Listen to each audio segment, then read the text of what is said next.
Welcome back. This is Around the Crown. We're talking all things Sacramento Kings and beyond. Join the royal family by hitting that subscribe button down below. And while you're down there, please smash up that like button, especially if you are a Kings fan. Well, Calvin, we got a bunch to talk about here, but first off, I just want to jump right into it.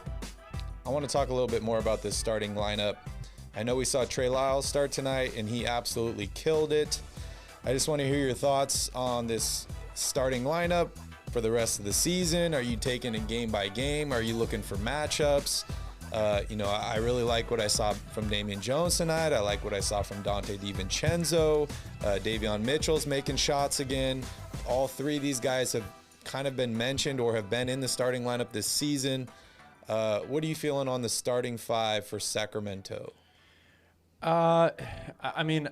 Obviously you're happy with the starting five tonight. Again, part of that is because of the matchup.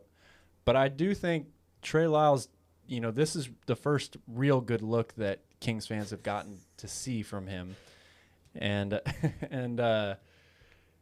he provides something that none of the other power forwards on this team have.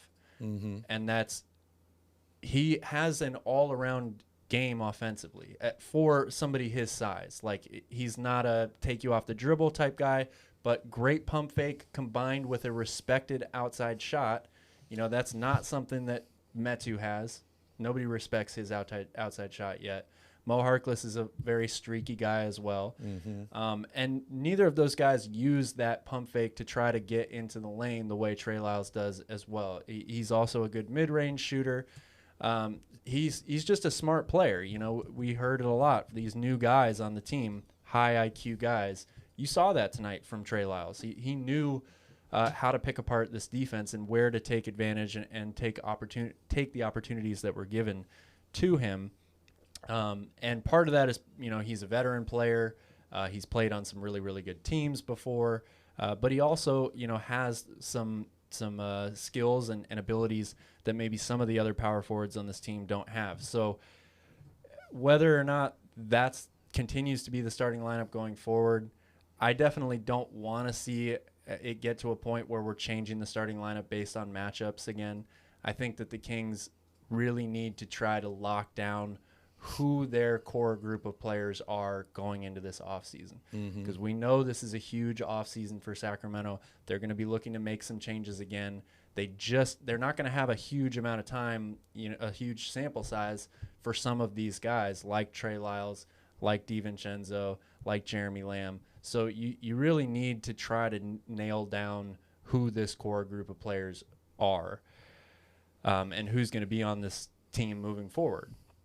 So that being said, I don't. If I were to put money on it, I'd probably say you're going to see a different starting lineup at some point here for the rest of the season. But I think that this is a good group. It's just they have a really good set three. The question is those last two, and I like Justin Holiday a lot. I really hope that they keep using him in the starting lineup. And that just leaves that power forward position, or the three, depending on what Harrison Barnes is playing. Like I said, I expect to see Trey Lyles get the start again against New Orleans. Hopefully he continues to play reasonably well so they can continue to use this same group on out for the rest of the year. Why would you rather have Justin Holiday in there instead of bringing in a guy like DiVincenzo or a guy like Mitchell? If you're building towards the future, we don't really know what's happening as far as the season goes. Yes, they could potentially make the play-in, or they could just have a steep drop-off here and not even get close. They could even win games and still miss the play-in. But, if you're building towards next season, I know Holiday has one season left on his contract. DiVincenzo is a restricted free agent at the end of this year. Why wouldn't you want to start a younger guy like DiVincenzo or potentially Mitchell at the 2 and give you something to kind of build off of for next season? Well, there's a few reasons for that. Number one, I love what Justin Holiday brings to this team. He is exactly what they needed at the trade deadline, 3-and-D wing. Number two, he's so far been a more consistent shooter than DiVincenzo from outside. He has a great relationship with Sabonis. We already have documented how well those two play together, not just in Sacramento, but going back to Indiana. And then outside of that, you know, DiVincenzo, if he continues to play well, there's still an opportunity to get him meaningful minutes, like we saw tonight when he was in the closing lineup. And then, you know, in terms of Davion, I don't like having – Davion's not a true point guard by any means, but he's definitely the closest thing that we've got on the bench. So if you put him in the starting lineup, especially when Richaun Holmes comes back, we've already talked so much about how Richaun Holmes needs that guard to get him involved, right? Yep. So if Davion's not coming off the bench, you have no point guard coming off the bench for you at that point. I'm not thrilled with DiVincenzo's playmaking so far. I got to watch a little bit more of him, but I'm not totally thrilled on it right now. So that's why I would keep Davion coming off the bench for the rest of this season. He's not the greatest playmaker either, but he's, I would say, the best one they've got in this bench unit. Yeah. What up, Lane? It's all good. You're late. You're not going to get any write-ups here. Thanks for joining us. And I see Dennis here. What's up, Dennis? Yeah, I like to see – I think I would like to see DiVincenzo in the starting lineup. I would. I love the energy this guy plays with, and I feel like the Kings have started out – yes, they played well tonight early in the game, but they've started out so slow in a bunch of these games, and then you just have like an uphill battle to climb through the whole game. Justin Holiday's energy's been really good too, though. Yeah. 1 of 6 tonight, 3 points. I know it's just one game. Shoot well, but still. Yeah. I ultimately think that DiVincenzo will probably get re-signed this offseason. He'll probably get something like 11, 12 million a season. He can still be a part of your future. And then he will probably be the starter. Starting the rest of the season. Yeah. You know. Yeah. And I like what I see from Lyles. I know it's only one game as well, but I really like it. So I'm happy with him in the starting lineup for right now. In a second, we're going to jump into cap space and available free agents, and then I want to talk about filling that position in free agency. But real quick, so I was watching Alvin Gentry's post-game interview. They were touching back on like his past experience on different teams in the league and specifically on the Warriors. They were asking him about Andre Iguodala. Now, this is a quote from him that really surprised me. He said, Andre Iguodala has the highest basketball IQ of anyone that he's ever coached. Now, this guy has coached a lot of smart players. He has. He's not the only coach that said that about Iguodala either. Just on that Warriors team, you have a ton of players, not to mention the Suns. So that's pretty crazy. Yeah, it's very high praise. And like I just said, it's not, there's more than one person. Very well-respected coaches in the NBA have said that about him. It's a reputation that he's built over the course of his career, and you know it's a reason why one of the reasons why he won Finals MVP, being like the third or fourth option on that team. Yeah, he won the lottery, right? He got the mental and the physical. Yeah. So that's great. We've seen too many guys in this league that have it all physically, but they don't have it mentally. And, a lot of Kings fans I know are still upset with Iguodala after he used the Kings for leverage and the Kings, took back their offer to him. But a great player, amazing. I love watching him in Philadelphia, and I even enjoyed watching him in Golden State as well. All right, next up, we talked about in the last game, Fox went under the screen late in the game, runs into Jokic, wide open three. I think it was Monty Morris. Wide open for the Nuggets. The NBA released their referees report, and they said that the refs missed a call on Jokic on that play. It should have been an offensive foul. I mean, it is what it is. Want to hear your thoughts. I wish the NBA wouldn't make these things public, because while there is a good reason why they do this, obviously you keep track of this stuff to teach your officials, right? You use it as a training tool. But in terms of everything else, it makes no difference. All it does is give fans and coaches and players more of an excuse. Yep. The next time the Kings play with this same officiating crew, they're going to remember that, right? Yep. And maybe they'll get a technical early on in the game because they're already going to be mentally upset because this report was released. You know, it means absolutely nothing. They're not going to go back and play the game again. They're not going to go back and play the last 10 seconds again. Mm-hmm. So while there is a reason to doing this for the team and the fans, the general public, it means nothing other than it just gets us all riled up. That was a huge moment in the game. It was a huge moment in the game. But again, it's unfortunate. We're not going back and changing it. Yeah. So now we're just talking about how pissed off we are and how, I knew I was right. That was a foul and blah, blah, blah, blah, blah. So let sleeping dogs lie, right? Yeah. Okay. Yeah. All right. In other news, the Lakers continue to suck. They lost last night. They got completely destroyed. I think Anthony Davis is out for like another 4 to 5 weeks now. Today they waived Deandre Jordan. He becomes available. I know there's a few teams that are interested. I think number one is Philadelphia. They're missing a backup center since they traded Drummond to Brooklyn. Yep. Should the Kings try and make a move for DeAndre Jordan? We talk about they need rim protection. You talk about floor spacing. This dude is not anywhere close on that map, but he does a great job at protecting the rim, and he can stretch the floor vertically. He's definitely not anywhere near the rim protector that he used to be. So if that's your best attribute and you don't do it anywhere near as well as you used to, I'm already losing interest. Not to mention the fact that you sign him to this team, you can basically kiss Damian Jones goodbye. I don't know. Or DeAndre Jordan's going to get signed and never play like Tristan Thompson. And then you have Rashawn Holmes coming back. What do you do with him? So it doesn't make any sense to me to sign DeAndre Jordan if you're Sacramento. I think the Kings are a complete long shot to even get him. But if Monty's serious about making the playoffs, why not?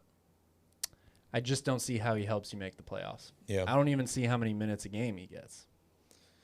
Yeah, it's crazy how far he's fallen, right? Like he was great on those Clipper teams. I mean, as you age, the reason DeAndre Jordan was great was because of his athletic ability and he has great timing. I mean, he's a really good shot blocker. But you lose a little bit of that leaping ability, which is also the only thing he does offensively is catch lobs. Mm-hmm. All of a sudden, you regress back to a guy. I mean, at his peak, he averaged like 15 points a game, and that's all from lobs from Chris Paul. If the Kings Chris Paul's not on this team. If the Kings still had Haliburton, would you think second about this? No. Because he's great at throwing the lob. I think DeAndre Jordan is he's well past his prime, and there's a reason why he's bouncing around from contending team to contending team and not playing many minutes on them. Yeah, I could see that. All right. Also, De'Aaron Fox passes Reggie Theus for assists in Sacramento Kings history. That's a big milestone, especially for a guy that's not really known for passing the ball. He is a good passer, but if everyone thinks about De'Aaron Fox, they think score first point guard, right? Yeah. So that's pretty amazing. All right, next up, Isaiah Thomas. I'm going to pull up these stats here I saw on my phone. Has been absolutely killing it in the G League. I don't know how many times we've talked about Isaiah Thomas this season and him potentially returning to the NBA or returning to this Kings roster. But he's played 3 games in the G League for the Grand Rapids so far. In his first game, 42 points, 8 assists, 6 rebounds. Second game, 45 points, 5 assists, 3 rebounds. And his third game, 46 points, 7 assists, 5 rebounds, and 9 threes. How do you feel about Isaiah Thomas? I know you don't want the Kings to sign him or anybody else at this point, but do you think he'll make it back to the league this season? Man, that's tough. This season? He's playing incredible, man. He really is. He seems like he is healed from that hip injury or whatever it was. Yeah, but I mean, he also has played games in the NBA this season, and he didn't put up 45 points in any of those games. I'm not trying to disrespect Isaiah Thomas, but guys like that are always going to dominate in the G League. I mean, how many people had even forgotten who Lance Stevenson was until the Pacers called him back up? He was dominating in the G League. 30-point triple doubles left and right. I think he was playing on the same team as Isaiah Thomas, actually. So And he's back in the league. I know, but that's all I'm saying is guys like that, you put them in the G League, they're always going to put up those numbers because they're better than that level of competition. The question is he good enough to be a meaningful rotation player still in the pros? And he hasn't really gotten much of an opportunity, but he has played games for the Lakers this year. He played games for the Mavericks this year. And he was, average to say the least. And it's tough, those are difficult circumstances when you get called up on 10-day contracts like that. But he's got a chance to to get picked up by a team this year. I think it's probably going to have to take an injury in order for that to happen. But, we've seen it a lot. Teams are going to need guys down the stretch. We used to have COVID as an excuse. You don't see that very much recently. I don't know what happened there. But, I would be surprised just because there really aren't that many games left. So, like, all the teams that are going to want to call somebody up from the G League are teams that are making the playoffs. There's no point to some of these bottom-dwelling teams doing it now. Yeah. And I just don't see a contending team trying to mix in a guy with 15 games left for a playoff push. What about the Lakers? And the reason I say that, he's played with them before in the past, and they waived Deandre Jordan. The only reason you end up waiving a guy this late in the season is probably creating a roster spot to bring in somebody else. There is a report out there that they're planning to sign DJ Augustine. Okay. So they're swapping one DJ for another. Okay. And he fills that point guard role. Okay. Better DJ, huh? Maybe his set's over. That's funny. All right. Well, moving on here. Let's talk about the offseason. Vinny, can you show my screen? All right, so on the left here, we have the player, then the middle column, 2021, 2022, which is the current season. And then over here, we have next season. The projected salary cap for next season, I think, is 120 or 121 million. So you look down here at the bottom. So Jeremy Lamb is a free agent at the end of the season. Josh Jackson is a free agent.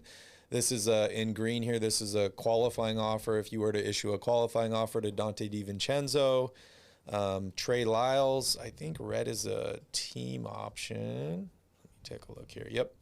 Team option for Trey Lyles, a team option for Metu. Damian Jones is out. Ramsey and Woodard were already cut. Keita is a player option. It's looking like the Kings are going to have about $19 million in cap space, depending on what happens with DiVincenzo, if they were to bring back a guy like Damian Jones, stuff like that. They have some money to play with here. So we mentioned a 4 is much needed on this roster. Monte McNair said that in his press conference that he has his draft pick and he's going to do whatever he can to bring more talent on that team. Now, if players are available by trade, that's good. But you can't trade for a player, no matter how hard you try, if they're not available. So let's look here to the free agent market. These are all the power forwards that are available currently or will be available, either unrestricted, restricted, or have player options. Is there anybody you like on this list? I got Thaddeus Young here, Taurean Prince, Robert Covington, Montrezl Harrell, Marvin Bagley, JaMychal Green, PJ Tucker. There's a bunch of guys on this list. Anybody that pops out to you? Well, I like some of those players. I don't like any of them necessarily as the long-term starting power forward. I mean, I think there's definitely value to bringing in somebody like a PJ Tucker, who could space the floor in the corner, very, very competitive defensive player, getting older, yes, but championship experience, all that. He's got things that the Kings could use, but I don't like him as the starter. I forget Taurean Prince is another one of those guys who's like, he fits the 3-and-D model, but how consistent has he been really? Mm-hmm. I don't, necessarily see him as a long-term starter there. So I think that this position is better off getting filled by a trade than trying to sign one of these guys in free agency. Are you talking about John Collins? I'm talking about John Collins or Jeremy Grant or, any of those names that we've mentioned over the past 2 or 3 months. I'm not saying I like one of those guys more than the other. John Collins, I think, is somebody that the Kings should really take a serious look at. I don't know what it's exactly going to take to try and get somebody like him, but if the Hawks, continue to fizzle out here at the end of the year and maybe they don't even make the playoffs or the play-in altogether, they might be looking to make some big changes anyway. So yeah, I think they're in the 10th spot right now in the East, which, normally the East is much weaker than the West. You're looking, we're fighting for the 10th spot, and we're like 7 wins behind them. Yeah. But yeah, I think John Collins is the guy to go after. I really think he's got to be the top target. And I think he would play amazing next to Sabonis. I think he'd be great in transition with De'Aaron Fox and some of these other guys. He's not necessarily known as an outside shooter. He has improved over the course of his career. But yeah, I think if you were able to get a guy like him, that would be a huge, huge deal for them, especially if you can afford giving up, even if it just takes somebody like Rashawn Holmes and their first round pick, whatever that pick may be. You're not. It would be sad to see Rashawn go, but you're not giving up a ton, I think, in that deal to acquire a guy like John Collins who has crazy, crazy potential. Yeah, and he's young too, right? Yeah. We talk about guys need to line up age-wise as far as when you're ready to compete and all that. You look at the free agent class here. I like a lot of these guys, but a lot of them are older guys. Yeah. Unless you go after a guy like Marvin Bagley, and we've already been there. We don't want him back. But yeah, getting one of these younger guys to pair with the young guys that are already on this team and let them grow together is huge for me.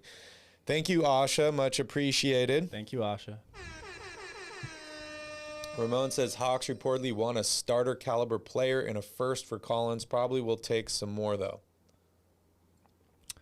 Yeah, but I mean, we'll see. We can give him Trey Lyles. He's a starter for now. He killed it. But I mean, even somebody like Harrison Barnes, that I still have mixed feelings, I guess, on that. But Harrison Barnes in a first-round pick for John Collins, I think that's still worth thinking about. Yeah, but then you have a gap at the 3. That's true. You do. Not that that's bad. Not that I'm saying I dislike that deal, but then you're trying to fill the 3. Let's see who we have available. It's so weird now. They just group everybody into like forwards.